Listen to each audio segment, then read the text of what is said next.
Hi, everyone, and welcome to part 2 of Nikki Haley at the Atkinson Country Club in Atkinson, New Hampshire, as she had a town hall rally, town hall meeting at 10 o'clock this morning.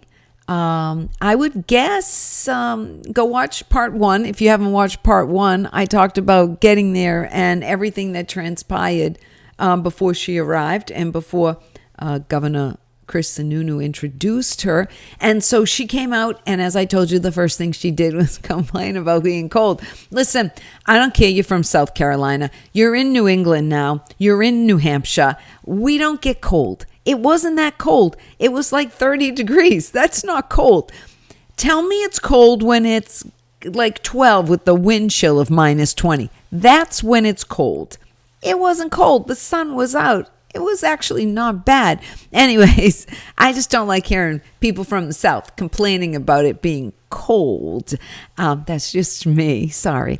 She came out and she said she went to a public university, Clemson. She's not an Ivy Leaguer. She has a degree in accounting. And as you know, accountants are problem solvers, she said. She then went on and talked about working for her parents' business and how she got into politics, running for governor and the state legislature there. And we had a history lesson on Nikki Haley, which isn't too interesting. I will say she's a very pretty woman. She is a pretty woman. She's very thin. Not that that should matter. She's tall. She did have big high wedge boots on. But she had a sweater vest on, nice jeans, professional makeup. But that doesn't surprise me because every single day she's in front of the camera and all the media was there for her. She talked about some of the things that she achieved in South Carolina. One was voter ID in South Carolina, and said if you have to have an ID to get Benadryl, you should have, and Sudafed, you should have to have an ID to vote. They did pass that. Something I noticed is when she said something, she would pause and wait for the applause. And it was awkward a few times because nobody was applauding. They just weren't applauding. And she would sort of wait. She talked about at the UN, all she really wanted was for America to be respected again. She talked about moving the Israeli embassy when she was the ambassador to the UN.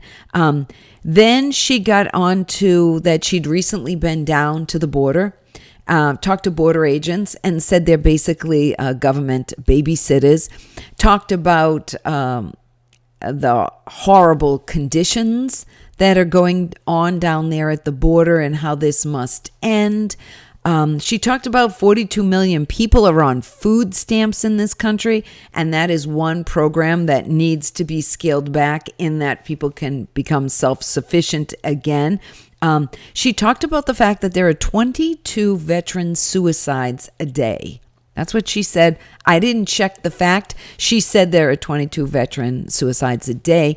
And she mentioned that right now her husband is in the South Carolina National Guard, and he's deployed to Africa. And I think he left in June, and he'll be gone still for a few more months. So he is active in the South Carolina. He is in the National Guard, was called up, and he's in Africa right now. She said we need to roll back spending of the budget, the national federal budget, to pre-COVID levels. We were spending a ton of money then. And she wants to go after, she wants those IRS agents that were hired, which I do not support. They need to be fired, all those thousands and thousands of IRS agents. And she said instead of them going after the people, the middle class, they should be going after people who got COVID money. Well, easier said than done. How about we don't have any of them go after anybody? How about that? How about we get rid of the IRS agents, because whatever they say they're going to do, they're not going to do, and they're just going to harass people over nothing to justify their jobs. She had the least eye contact with people. The least eye contact. She reminded me of how actors are taught to perform to the last row of the theater. Live actors perform to the last row. So that was sort of interesting. I found that she was looking over everybody and sort of at the back of the room. I would say she had the least eye contact with the voters, which surprised me. Vivek is amazing. DeSantis, not so great. Chris Christie engages with people and looks them in the eye also. Vivek and Trump are by far the best when it comes to engaging the audience and engaging the crowd. And I felt that she was a little dull, to tell you the truth. And, we'll get back to what she said. She wants to bring vocational training back into high schools. Great idea, because we need plumbers and electricians and all kinds of skilled laborers in this country. We know that. She wants there to be a national e-hire, so people who are not legal are not allowed to be hired. Then she got into the whole migrant issue right now. Of course, she seems to have a this is a problem, but not an urgent problem. I think this is a problem that needs to be solved tomorrow. Actually, it needed to be solved yesterday with all the thousands and thousands and thousands a day that were coming over into this country. She said we need to go back to the remain in Mexico policy, and then we do have to catch and deport. So she's for having everybody go home and to remain in Mexico, but she didn't talk at all about what are we going to do with the millions who have arrived during this Biden administration here in this country. She did not discuss that. Then she got on to the Ukraine, and she said she doesn't believe in giving cash to any country because you don't know what they're going to do with it, but that she supports Ukraine because if Russia wins, they will go after Poland and the Baltics, and then we've got a real problem. She also said that by us helping Ukraine, that China won't invade Taiwan. That's what she said. I'm just telling you what she said, okay? She waited again for applause, but nobody was applauding. Like I said, nobody was applauding. People were on the phones. I saw 4 or 5 people on the phones. I saw some people taking a nap. She talked about Trump. She said what the governor said, Sununu, that Trump was the right person at that time, but we must move forward also. I guess they're together on that. She also said we need courage to vote for her in the primary. And then she took some questions. And there's always, a question about Social Security, and, everybody says the same thing. Nobody's really going to fix it. They're just going to make sure they maintain the broken system. And, she did say that younger kids, they're that under a certain age, it has to be different for them. She said like her kids in their 20s, they need a different Social Security system than those of us in our 60s. She also took questions. Like I said, one was about Medicaid Advantage, one was about abortion, and she said it needs to be a state's issue. That's what it is, a state's issue. Then she got into the case in Texas right now, and you all know what's going on with that, so I don't know what to repeat that. Now, I told you when I went to see Chris Christie that I thought that there were some very, very staged questions that they went to people. I will say that there were people going around with mics, and they had Nikki Haley shirts on, but they seemed to be very selective because there was one person in the front who was waving and wanted that mic so bad, and the guy was right beside him with the mic, and he would not give it to him. So now I'm questioning if all of these questionnaires in the audience are plants or not. And There was a very interesting woman who stood up and she talked about that she had 3 children, and one was a soldier for the Israeli defense, and that he was over at the West Bank right now, and that she had another son in college, and that she actually worried more about the anti-Semitism going on in college campuses and her son's safety at his college campus than she was worried about her son on the West Bank.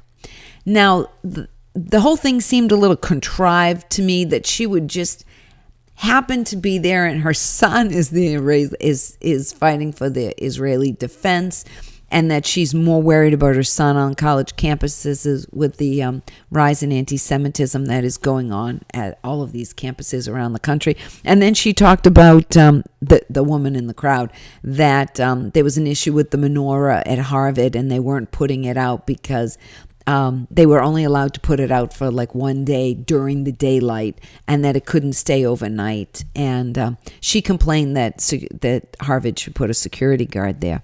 Anyways, that made me wonder, because it seemed like just too convenient in so many ways that we would have somebody in the audience who had one son in college and they were Jewish, and she was afraid of the anti-Semitism in school. And then one is actually on the West Bank fighting for Israel. I don't know. It just seemed like weird to me. I would say that there wasn't a lot of energy. I am glad I went. But this was one of the only rallies I've gone to where I was kind of like tired at the end. And usually I'm writing my notes, I'm engaged, I'm talking to people. I find the whole thing rather interesting. I've been going up to New Hampshire since the 80s, seeing all sorts of candidates, as I've told you before. But this left me drained. I don't know what it was. I actually had to come home and take a little nap. And the crowd wasn't really pumped up, not like a Vivek Ramaswamy crowd. They're like all on fire, Vivek Ramaswamy's crowds. And it was just dull. It definitely wasn't a Trump rally, I'll tell you, because you don't fall asleep at the end of that. The only reason you're tired at the end of Trump is because you waited outside for 5 or 6 hours before he gets there. Didn't happen with Nikki Haley. All in all, I'm glad I went. And I've seen the big 5 now, so to speak. I've seen Donald Trump, and I've seen Vivek Ramaswamy. I've seen Ron DeSantis. I have seen Chris Christie, and now finally I saw former governor and ambassador Nikki Haley. She did say God bless America, or God bless you. I think she said God bless you at the end. And no, she's not my candidate. I can tell you that. She's pleasant. She's smart. She can talk. But there's no inspiration there. There just isn't. She didn't inspire me at all. Sort of like Governor DeSantis just doesn't inspire me. Governor Chris Christie, he really gets my blood boiling for whatever reason. I didn't quite dislike her as much as I disliked Chris Christie. I just left Chris Christie thinking, I can't stand him. I'll be honest. I didn't like him at all. I didn't like his demeanor. She's a little bit more ladylike than he is, but she's rather dull. She wasn't inspiring. And I'm trying to find the exact proper word because I'm looking at the clock and I know I'm going long, but you don't want part 3. That would be too much. So I'm going to finish with she's just not an inspiration.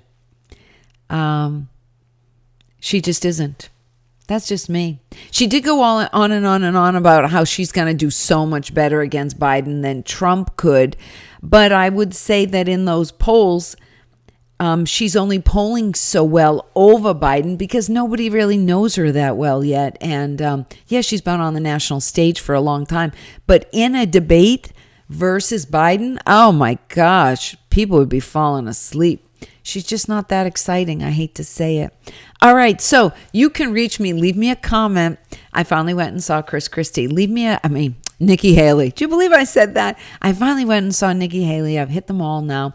I might be going ×2 for some of these people. I'll be seeing Vivek again. I can't keep myself away from him, right? You can reach me on Getter and Instagram at Pickleball and Politics, on Twitter at Pickle and Paul. You can go to my website, pickleballandpolitics.com, or you can reach me right here if you're on my YouTube channel, Pickleball and Politics, and leave me a message. Give me a thumbs up. Please comment, subscribe, and until next time, I'll see you all again soon in Pickleball and Politics. This was part 2. If you didn't see part 1, go watch it, okay? All right, thanks for joining me.